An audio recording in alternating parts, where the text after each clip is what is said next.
Television.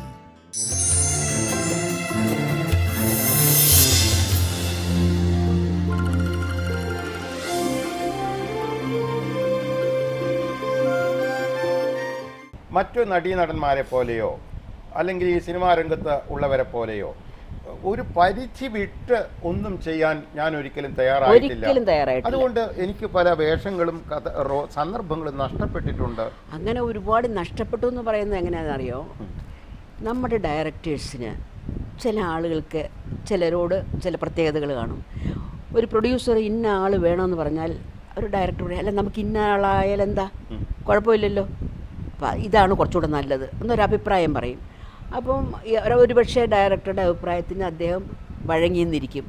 അങ്ങനെ 1-2 അനുഭവങ്ങൾ എനിക്കുണ്ടായിട്ടുണ്ട്. ചില ഡയറക്ടേഴ്സിൻ്റെ പ്രത്യേകത കാരണം അത് അവർക്ക് ചില ആർട്ടിസ്റ്റിനോട് പ്രത്യേക, അത് നമുക്ക് തെറ്റ് പറയാനൊക്കില്ല. അവർക്ക് ചില ആർട്ടിസ്റ്റുകൾ ഇഷ്ടമായിരിക്കും, അവർ അഭിനയിച്ചാൽ നന്നായിരിക്കും എന്ന് അവർക്ക് തോന്നിക്കാണുമായിരിക്കും.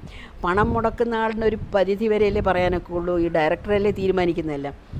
അങ്ങനെ എനിക്ക് 1-2 പടങ്ങൾ പോയി എന്ന് അതിലെനിക്ക് വിഷമമൊന്നുമില്ല. കാരണം ആ പ്രൊഡ്യൂസർ എന്നോട് പറഞ്ഞു, ചേച്ചിക്ക് ഈ പടത്തിൽ ഒരു റോള് വെച്ചിട്ടുന്നത് മാറ്റേണ്ട ഒരവസ്ഥ വന്നു, പക്ഷേ അതിന് പകരം വേറൊരു റോള് ചേച്ചിക്ക് വെച്ചിട്ടുണ്ട്. റേറ്റിൽ മാത്രം ഞാൻ ഒരു വ്യത്യാസവും ചെയ്യില്ല, കാരണം ഞാൻ പറഞ്ഞ വാക്കാണ്, അത് ഞാൻ മാറ്റുകയില്ലെന്ന്. അത്ര സത്യസന്ധനായിട്ടുള്ള പ്രൊഡ്യൂസർമാരും അക്കാലത്തുണ്ടായിരുന്നു. അതുമാത്രമല്ല, അടുത്ത പടത്തിൽ ചേച്ചിക്ക് പ്രാധാന്യമുള്ള ഒരു റോള് ഞാൻ തരും, അതെനിക്കിഷ്ടം, ഞാനായിരിക്കും ഡയറക്റ്റ് ചെയ്യുന്നത്. അദ്ദേഹം ഇന്ന് ജീവിച്ചിരിപ്പുണ്ടോ ഇല്ലെന്നറിയില്ല. ആ ചിത്രശലഭം പറന്നോട്ടെ എന്നുള്ള ഒരു പടമായിരുന്നു അത് എനിക്ക് ഏറ്റവും കൂടുതൽ പ്രാധാന്യം തന്ന ഒരു പടമായിരുന്നു. അത് അങ്ങയുടെ വാക്ക് പാലിക്കാൻ വേണ്ടി ചെയ്തതാണ്. കാരണം ആ പടത്തിൽ നിന്ന് എൻ്റെ റോള് പോയി കഴിഞ്ഞപ്പോൾ എനിക്ക് മാനസികമായിട്ട് ഇത്തിരി വിഷമം തോന്നി, നല്ല റോള് പോയതിൽ. ആ വിഷമം മാറ്റാൻ വേണ്ടി അദ്ദേഹം പറഞ്ഞതാണ്. അങ്ങനെ നല്ല നല്ല ആൾക്കാരുടെ സഹായ സഹകരണങ്ങൾ ഒരുപാടുണ്ടായിരുന്നു എനിക്ക്. കാരണം എൻ്റെ ഫാമിലിയെക്കുറിച്ച് അറിയാം, അവർക്ക് എൻ്റെ ബാക്ക്ഗ്രൗണ്ട് അറിയാം. അങ്ങനെ അതുകൊണ്ട് ഒരു സിമ്പതിയോ അല്ലെങ്കിൽ എന്താന്ന് പറയേണ്ടത് എനിക്കറിയില്ല. അങ്ങനെ മോഹൻലാലോടൊപ്പം രാജശില്പിയിൽ അഭിനയിച്ചപ്പോഴാണ് ഏറ്റവും കൂടുതൽ പ്രതിഫലം എന്ന് പറഞ്ഞത്. ഈ പ്രതിഫലത്തിൻ്റെ കാര്യത്തിൽ അക്കാലവും ഇക്കാലവും എങ്ങനെ വ്യത്യാസപ്പെട്ടു കിടക്കുന്നു? രൂപയുടെ മൂല്യത്തിൽ മാറ്റമുണ്ട്, പക്ഷെ പ്രതിഫലം തരുന്ന കാര്യത്തിൽ, അത് കൃത്യമായി തരുന്ന കാര്യത്തിൽ കൃത്യമായിട്ട് എനിക്ക് കിട്ടിയിട്ടുണ്ട്. ഞാൻ ഒരു പ്രൊഡ്യൂസറെയും കുറ്റം പറയാനൊക്കില്ല. കാരണം ഇന്ന് വരെ ഒരുത്തരെയും ഞാൻ പറയാൻ എനിക്ക് ചൂണ്ടിക്കാണിക്കാൻ ആരുമില്ല. 1000 തരുമെന്ന് പറഞ്ഞാൽ 1000 തന്നിരിക്കും, 10,000 എന്ന് പറഞ്ഞാൽ 10,000 തന്നിരിക്കും. എനിക്ക് ഒരു വണ്ടിച്ചക്കോ അല്ലെങ്കിൽ എനിക്ക് കടം പറയോ അങ്ങനെ ആരും എന്നോട് ചെയ്തിട്ടില്ല. കാരണം ഞാൻ അഭിനയിച്ച് തീർന്നു കഴിഞ്ഞ് ഡബ്ബിങ്ങിന് ചെല്ലുമ്പോൾ ഫുൾ എമൗണ്ട് എൻ്റെ കയ്യിൽ തരും. ഞാൻ വീട്ടിൽ പോകുമ്പോൾ എൻ്റെ പടത്തിൻ്റെ വർക്ക് തീരും, എനിക്കുള്ള തരാനുള്ള പൈസ എൻ്റെ തന്നിരിക്കും. ഇന്ന് വരെയുള്ള അനുഭവം അങ്ങനെയാണ്. പലർക്കും പല അനുഭവങ്ങളുണ്ടായിരിക്കും, അതെനിക്കറിയില്ല. നമുക്കങ്ങനെ അനുഭവമില്ലാത്ത ഒരു കാര്യത്തിന് ഒരാളെ കുറ്റം പറയാൻ ഞാൻ ഇഷ്ടപ്പെടുന്നില്ല. അടുത്ത ജന്മത്തിൽ ഒരു സ്ത്രീയായും അമ്മയായും തീരുമെങ്കിൽ പ്രേം നസീറും യേശുദാസും എൻ്റെ മക്കളായി ജനിക്കണം എന്നുള്ളൊരു ആഗ്രഹം ചേച്ചി പ്രകടിപ്പിച്ചിട്ടുണ്ടായിരുന്നു മുൻപ്. എന്തുകൊണ്ടാണ് അങ്ങനെ ഒരു? ഞാൻ ഏറ്റവും കൂടുതൽ ആരാധിക്കുകയും സ്നേഹിക്കുകയും ചെയ്യുന്ന പ്രേം നസീറാണ്. എൻ്റെ മകനായിട്ടാണ് അഭിനയിച്ചത്. എന്നേക്കാൾ ഒരു 20-25 വയസ്സിൽ കൂടുതൽ കാണുമായിരിക്കും അദ്ദേഹത്തിന്. എങ്കിലും ഞാൻ അഭിനയിച്ച ഒരുപാട് അമ്മയായിട്ട് ഞാൻ അദ്ദേഹത്തിൻ്റെ കൂടെ അഭിനയിച്ചിട്ടുണ്ട്. ഇത്രയും സൗമ്യനും, എനിക്ക് ആ സ്വഭാവത്തെപ്പറ്റി എനിക്ക് പറയാൻ പറ്റിയില്ല. അത് അത്ര നല്ല ഒരു മനുഷ്യൻ. അങ്ങനെ ഒരാൾ നമ്മുടെ മകനായിട്ട് വരണമെന്ന് ആരും ആഗ്രഹിച്ചു പോകും. കാരണം ചിരിച്ചുകൊണ്ടല്ലാണ്ട് ഒരു മനുഷ്യരോടും അദ്ദേഹം സംസാരിച്ച് ഞാൻ കണ്ടിട്ടില്ല. ഒരുത്തരോടും ഒന്ന് ദേഷ്യപ്പെട്ട് ഞാൻ കണ്ടിട്ടില്ല. സിനിമയിൽ പോലും ഒന്ന് ദേഷ്യപ്പെട്ട് സംസാരിക്കണമെങ്കിൽ അദ്ദേഹത്തിനെ കൊണ്ട് സാധിക്കില്ല. അതാണ് അഭിനയം മോശമാകുന്നത്.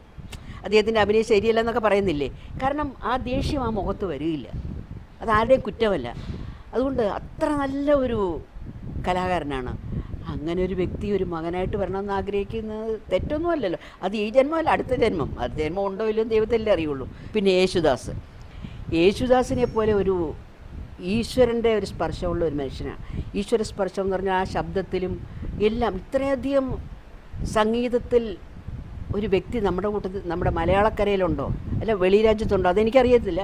എങ്കിലും ഞാൻ ആ ശബ്ദവും ആ മനുഷ്യനെയും എനിക്ക് വലിയ ആരാധന. ഞങ്ങൾ ഒരേ പ്രായക്കാരാണ്. യേശുദാസിൻ്റെ അച്ഛൻ അഗസ്റ്റിൻ ഭാഗവതർ, അദ്ദേഹത്തോടൊപ്പം ഞാനൊരു അമച്വർ ഡ്രാമയിൽ അഭിനയിച്ചിട്ടുണ്ട്. അഗസ്റ്റിൻ ഭാഗവതർ പാടുന്നു, ഞാൻ ഡാൻസ് ചെയ്യുന്നു. അന്ന് നൃത്ത സംഗീത നാടകമാണ്. ആദ്യം സംഗീതം മാത്രമുള്ളത് സംഗീത നാടകങ്ങളായിരുന്നു, പിന്നെ നൃത്ത സംഗീത നാടകങ്ങളായി. അതിൽ ഞാൻ അഭിനയിച്ചിട്ടുണ്ട്. അപ്പം അദ്ദേഹം പറയാറുണ്ട്, ഓമനെ എൻ്റെ മകൻ്റെ പ്രായമേ ഉള്ളൂ, നിങ്ങളോടൊക്കെ ഒപ്പം ഹീറോയിനും ഹീറോ ആയിട്ട് അഭിനയിക്കേണ്ട ഒരവസ്ഥ എനിക്കുണ്ടായല്ലോ എന്ന് അന്ന് അദ്ദേഹം പറഞ്ഞിട്ടുണ്ട്. ഞങ്ങൾ തമ്മിൽ ഒരു 2-3 ദിവസത്തെ വ്യത്യാസമേ ഉള്ളൂ.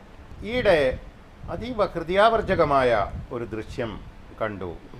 ദുബായിൽ അവിടുത്തെ മലയാളികൾ അമ്മമാരെ ആദരിക്കുന്നു എന്നുള്ള രീതിയിൽ ഒരു പരിപാടി നടത്തിയപ്പോൾ ഇപ്പോൾ നമ്മെ വിട്ടുപോയ സുകുമാരി ചേച്ചി, ഓമന ചേച്ചി, KPSC ലളിത, നിങ്ങൾ 3 പേരും അടുത്തിരിക്കുമ്പോൾ എത്ര സ്നേഹമായും സൗഹാർദ്ദമായും. അങ്ങനെ തന്നെയാണല്ലോ ഞങ്ങൾക്ക് തമ്മിൽ ഒരു വിരോധവും ഇല്ലല്ലോ.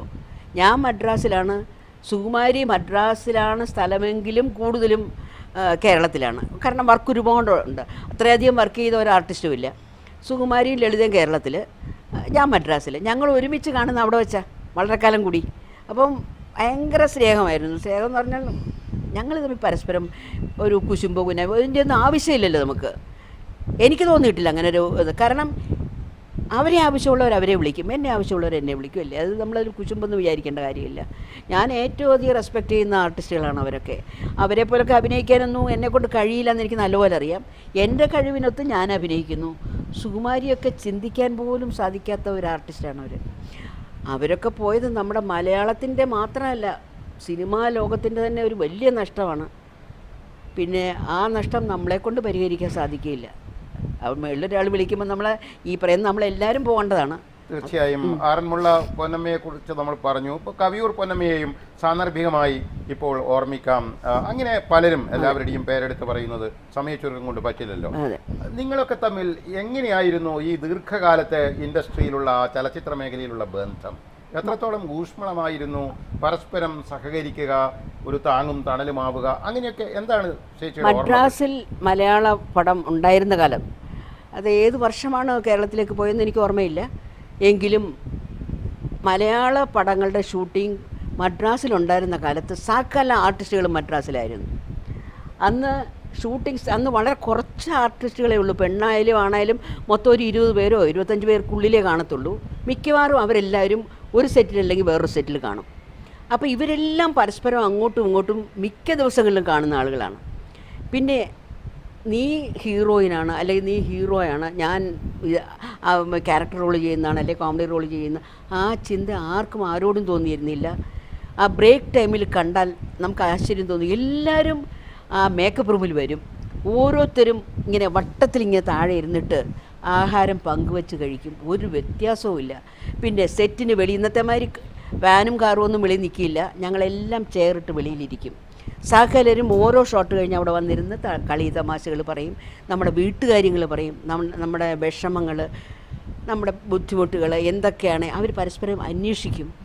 അന്നത്തെ സത്യൻ, നസീർ അവരൊക്കെ ഒരു 5 മിനിറ്റ് നമ്മളിങ്ങനെ എന്തെങ്കിലും ആലോചിച്ചുകൊണ്ടിരിക്കുന്നത്, എന്തെങ്കിലും വിഷമമുണ്ടോ, എന്താ ആവശ്യം, അങ്ങനെ നമ്മളെ അങ്ങോട്ട് അന്വേഷിച്ച് എല്ലാ കാര്യങ്ങൾക്കും താങ്ങും തണലുമായിട്ടിരുന്ന ആൾക്കാരാണ്.